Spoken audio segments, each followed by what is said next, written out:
लोगों के लिए श्रम के साथ साथ आसान पूंजी भी बहुत आवश्यक है। इसके लिए देश के बैंकिंग सिस्टम को सशक्त किया जा रहा है।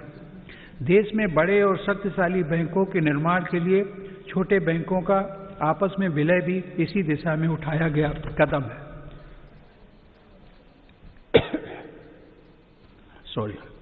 मैन्युफैक्चरिंग से जुड़े 10 सेक्टर्स के लिए पहली बार देश में लगभग 1.5 लाख करोड़ रुपए की प्रोडक्शन लिंक्ड इंसेंटिव स्कीम लागू की गई है। इसका लाभ इलेक्ट्रॉनिक्स सहित अनेक दूसरे सामान की मैन्युफैक्चरिंग में दिखने भी लगा है।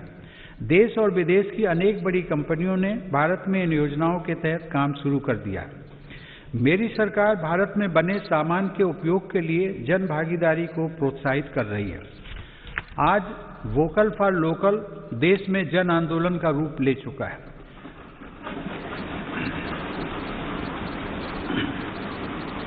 भारत में बने सामान के प्रति भावनात्मक लगाव के साथ ही गुणवत्ता में भी श्रेष्ठ हों, इस दिशा में काम किया जा रहा है। देश में ईज ऑफ डूइंग बिजनेस में सुधार के लिए भी निरंतर कदम उठाए जा रहे हैं। इसके लिए राज्यों के बीच स्वस्थ प्रतिस्पर्धा को प्रोत्साहित किया जा रहा है। यह बड़े हर्ष की बात है कि रैंकिंग में सुधार की गंभीरता को राज्य भी समझ रहे हैं और इसमें बढ़-चढ़ कर हिस्सा ले रहे हैं। कोरोना के इस काल में प्रत्येक भारतीय का जीवन बचाने के प्रयासों के बीच अर्थव्यवस्था को जो हानि हुई थी, उससे भी अब देश उबरने लगा है। यह आज अनेक इंडिकेटर्स के माध्यम से स्पष्ट हो रहा है। इस मुश्किल समय में भी भारत दुनिया के निवेशकों के लिए आकर्षक स्थान बनकर उभरा है। अप्रैल से अगस्त 2020 के बीच लगभग 36 अरब डॉलर का रिकॉर्ड प्रत्यक्ष विदेशी निवेश भारत में हुआ है।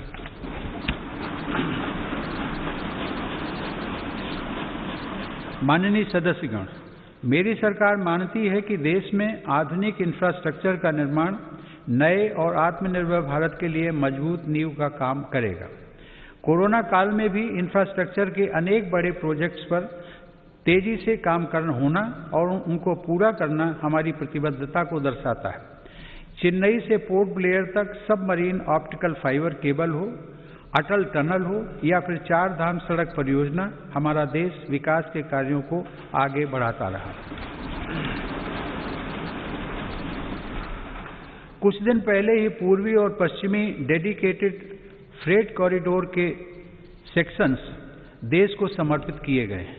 ये फ्रेट कॉरिडोर पूर्वी भारत में औद्योगिकरण को प्रोत्साहन देने के साथ ही रेल यात्रा में होने वाली अनावश्यक देरी को भी कम करेंगे।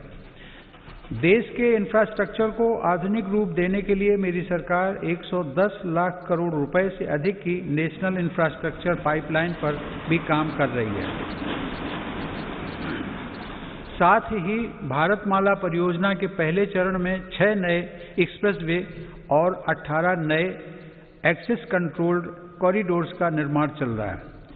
गुजरात के हजीरा और घोघा के बीच शुरू की गई रो पैक्स फेरी सेवा हो या फिर केवड़िया और साबरमती रिवर फ्रंट के बीच सी प्लेन सेवा, ये भारत में वाटर ट्रांसपोर्ट को नया आयाम दे रहे हैं। दुनिया की सबसे ऊंची सरदार पटेल की प्रतिमा का गौरव अपने साथ रखने वाले केवड़िया से अब देश के अनेक शहरों से सीधे ट्रेनें भी चलने लगी हैं। माननीय सदस्यगण, देश को गैस बेस्ड इकोनॉमी बनाने के लिए गैस कनेक्टिविटी पर भी तेज गति से काम किया जा रहा है। कुछ दिनों पहले ही कोच्चि मैंगलोर गैस पाइपलाइन का लोकार्पण किया गया है। डोभी दुर्गापुर गैस पाइपलाइन का निर्माण ऊर्जा गंगा का प्रवाह बढ़ा रहा है। यह पाइपलाइन पश्चिम बंगाल तक जाएगी और पूर्वी भारत के विभिन्न उद्योगों, विशेषकर खाद कारखानों को गैस उपलब्ध कराएगी। इसी तरह तमिलनाडु के खाद कारखाने और अन्य औद्योगिक इकाइयों को गैस पाइपलाइन से जोड़ने के लिए तूतीकोरन रामनाथपुरम गैस पाइपलाइन पर तीव्र गति से कार्य चल रहा है। माननीय सदस्यगण, मेरी सरकार देश में शहरीकरण के विकास को एक अवसर के रूप में देखती है। इसलिए शहरी इंफ्रास्ट्रक्चर का व्यापक निवेश किया जा रहा है। शहरों में गरीबों के लिए स्वीकृत 1 करोड़ से अधिक घरों में से करीब 40 लाख का निर्माण पूरा हो चुका है। कुछ दिन पहले देश के 6 शहरों में आधुनिक टेक्नोलॉजी आधारित घर बनाने का काम भी शुरू किया गया है।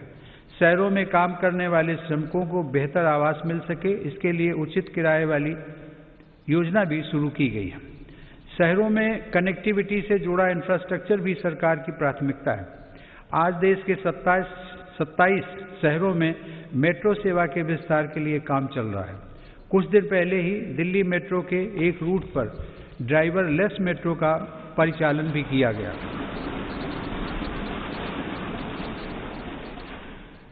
शहरों में रीजनल रैपिड ट्रांजिट सिस्टम्स के निर्माण से भी पब्लिक ट्रांसपोर्ट को बेहतर बनाया जा रहा है। कॉमन मोबिलिटी कार्ड के देश भर में हो रहे विस्तार से देश के शहरों में यात्रा और आसान होगी। माननीय सदस्यगण, मेरी सरकार पूर्वी भारत के संपूर्ण और संतुलित विकास के लिए पूरी तरह से प्रतिबद्ध है। पूर्वोत्तर की भौगोलिक, सांस्कृतिक, भाषाई विशेषताओं और सामाजिक पहचान को सुरक्षित रखते हुए तेज विकास की नीति पर काम किया जा रहा है। ब्रह्मपुत्र नदी असम सहित उत्तर पूर्वी राज्यों की जीवन धारा है। इसी जीवन धारा को आर्थिक गतिविधियों का आधार बनाकर विभिन्न राष्ट्रीय जलमार्गों के आरंभ के लिए काम हो रहा है। इसका लाभ पूर्वोत्तर के किसानों, युवाओं और उद्यमियों को सभी को मिलेगा। अर्थ ब्रह्मपुत्र प्रोग्राम से इंटीग्रेटेड नेशनल वाटरवेज का विकास कर ब्रह्मपुत्र और बराक नदी को विकास की धारा बनाने का प्रयास जारी है। मेरी सरकार ने पूर्वोत्तर में स्थायी शांति के लिए संवेदनशीलता और सहभागिता की जिस नीति के साथ काम किया, उसका लाभ आज साफ दिख रहा है। आज पूर्वोत्तर में उग्रवाद समाप्ति की ओर है और हिंसा की घटनाओं में बड़ी कमी आई है। हिंसा के रास्ते पर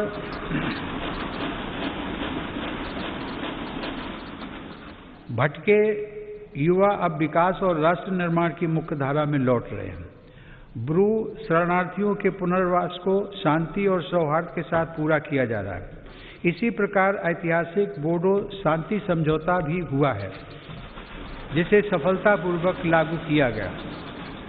समझौता होने के बाद इस बार बोडो टेरिटोरियल काउंसिल के चुनाव भी सफलता के साथ पूरे हुए हैं। माननीय सदस्यगण, मेरी सरकार देश की एकता और अखंडता को चुनौती देने वाली ताकतों से निपटने के लिए हर स्तर पर प्रयासरत है। एक तरफ जहां हिंसा प्रभावित क्षेत्रों में विकास को बढ़ावा दिया जा रहा है, वहीं दूसरी तरफ हिंसा फैलाने वाली ताकतों पर भी कड़ाई बरती जा रही है। इसी का परिणाम है कि नक्सली हिंसा की घटनाओं में बड़ी कमी आई है और नक्सल प्रभावित क्षेत्र का दायरा सिमट रहा है। मेरी सरकार की विकास नीति को जम्मू कश्मीर के लोगों ने भी भरपूर समर्थन दिया है। कुछ सप्ताह पहले ही आज़ादी के बाद पहली बार जम्मू कश्मीर में जिला परिषद के चुनाव सफलता के साथ संपन्न हुए।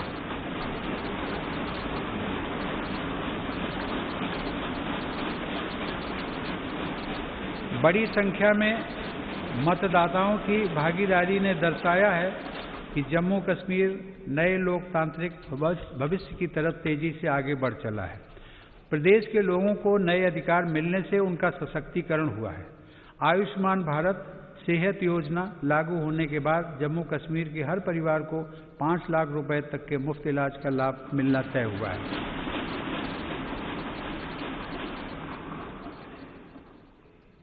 जम्मू में सेंट्रल एडमिनिस्ट्रेटिव ट्रिब्यूनल की एक बेंच भी स्थापित की गई है।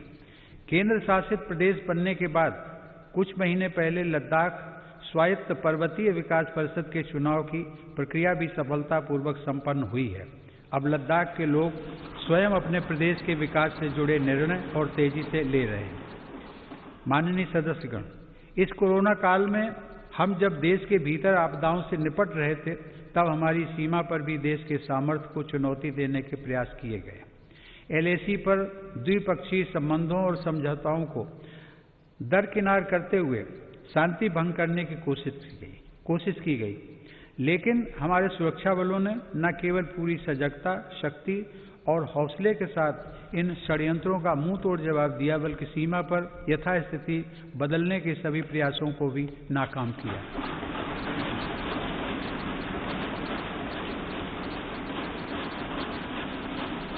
हमारे जाबाजों ने जिस संयम, शौर्य और पराक्रम का परिचय दिया, उसकी जितनी भी सराहना की जाए कम है। जून 2020 में हमारे 20 जवानों ने मातृभूमि की रक्षा के लिए गलवान घाटी में अपना सर्वोच्च बलिदान भी दिया। हर देशवासी इन शहीदों का कृतज्ञ है। मेरी सरकार देश के हितों की रक्षा के लिए पूरी तरह कटिबद्ध है और सतर्क भी है। LAC पर भारत की संप्रभुता की रक्षा के लिए अतिरिक्त सैन्य बलों की तैनाती भी की गई है।